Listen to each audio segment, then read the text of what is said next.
এটা বেছে বেছে দিচ্ছিল ওর বাবার পাতে, যে ওর বাবার পাতে নাকি আমি দেই নাই বুন্দিয়া, সেই জন্য আর কি। তার মধ্যে একটু বেগুনি, আলুর চপ, এগুলো তো থাকবেই, ইফতারি বলে কথা। হ্যালো, আসসালামু আলাইকুম সবাইকে, কেমন আছেন? আশা করি ভালো আছেন। ফ্রিজে একটুখানি মুরগির মাংস ছিল, আমার শাশুড়ি দিয়েছিল, যে ওখান থেকে রেখে দিয়েছিলাম আলুর ঘাটি খাওয়ার জন্য। তো চিন্তা করতেছিলাম কি রান্না করব। আসলে রিজিকে যা থাকবে সেটাই কিন্তু রান্না হবে, এটা কিন্তু আল্লাহর রহমত। তো যাই হোক, আমি চিন্তা করছিলাম আলু ঘাটি করার জন্য। তো আজকে রান্না করব আলুর ঝোল মাংস দিয়ে। তো যাই হোক, অল্পটুকু মাংস দেখেই বুঝতে পারতেছেন। মাংসটা প্রথমে আমি কিন্তু সুন্দর করে ভেজে নিলাম, আমি যেভাবে রান্না করে থাকি সেভাবে আর কি। ভেজে নেওয়ার পরে এখন সব কিছু মশলাপাতি দিয়ে দিলাম, মানে হলুদ, লবণ সব কিছু দিয়ে সুন্দর করে নাড়তেছিলাম, নেড়ে চেড়ে নিচ্ছিলাম। আর দেখতেছিলাম মশলাটা কত সুন্দর কষতেছিল। মানে মুরগির মাংস বলেন, গরুর মাংস বলেন, কষালেই বেশি ভালো লাগে। আর আগে থেকে আমি আলুটা সিদ্ধ করে রাখছিলাম, কারণ প্রেশার কুকারে একটু মানে তাড়াতাড়ি হবে সেই জন্য আর কি। ইফতারের সময় হয়ে আসছিল, আবার ইফতারি বানাতে হবে সেই জন্য আর কি। তো এদিকে মুরগির মাংসটা সুন্দর করে নেড়ে চেড়ে আমি নিয়েছিলাম। কষায় নেওয়ার পর একটু মটরশুঁটিও দিয়ে দিয়েছিলাম, বাসায় যেহেতু মটরশুঁটি ছিল সেই জন্য সুন্দর মতো কষানো হয়ে গেছিলো। তার মধ্যে এখন ঝোল দিয়ে দিলাম, ঝোল দিয়ে ওটা রেখে দিলাম চুলার মধ্যে, যে বলো করতে থাক। তার মধ্যে এখন আলুর চপের মানে আলুটা রেডি করতেছিলাম।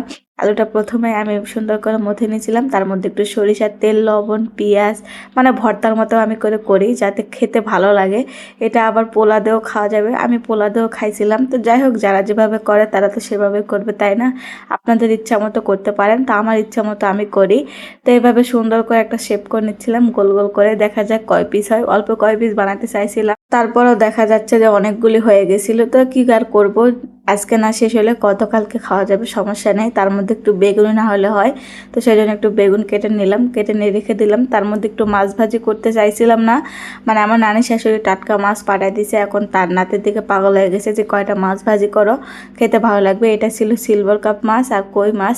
তো দেখেই ভালো লাগতেছিল, টাটকা মাছ কিন্তু ভাজি খেতে আরও বেশি ভালো লাগে। তো যাই হোক, এদিকে মেখে মুখে নিয়ে আমি চুলায় তুলে দিয়েছিলাম। এদিকে আমার ভাজিটা হয়ে গেছিলো, মানে মাছের ভাজিটা আমি সুন্দর মতো তুলে নিচ্ছিলাম। মানে পোলাও রান্না করছিলাম সেই জন্য আর কি মাছ ভাজিটা করে নিলাম। মাছ ভাজিটা আমার প্রায় রেডি হয়ে গেছে, মানে খাওয়ার পালা, এখন তো আর খাওয়া যাবে না।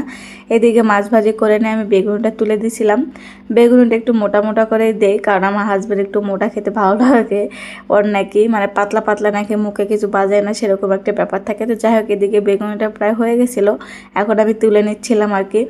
বেগুনি, আলুর চপ এগুলো তো থাকবে, তার মধ্যে আমি পেঁয়াজও 4টা ভেজতে গেছিলাম, তো বেশি পুড়ে গেছিলো সেই জন্য আর ভিডিও করার সময় পাই নাই। তো যাই হোক, এদিকে আলুর চপটিকে ভাজে নিলাম। চাইছিলাম অল্প কিছু বানাবো, যে বেশি করে বানাবো না, তাও অনেকগুলি বানানো হয়ে গেছিলো। আর এদিকে আমার মেয়ে খুঁটে খুঁটে দিচ্ছিল বুন্দিয়া আমার পাতে, ওর বাবার পাতে। সামনে কিন্তু বুন্দিয়া আছে, তারপরে ওর মনে হচ্ছিল যে বাবাকে দেই নাই, সেজন্য ও দিচ্ছিল। দেখেন দেখি বাবার কি প্রতি টান মেয়েদের, মেয়েরা আসলে বাবাকে বেশি ভালো থাকে, মাকেও ভালোবাসে কিন্তু বাবার প্রতি টান একটু বেশি থাকে। কেমন হলো অবশ্যই কিন্তু কমেন্ট করে জানাতে পারেন।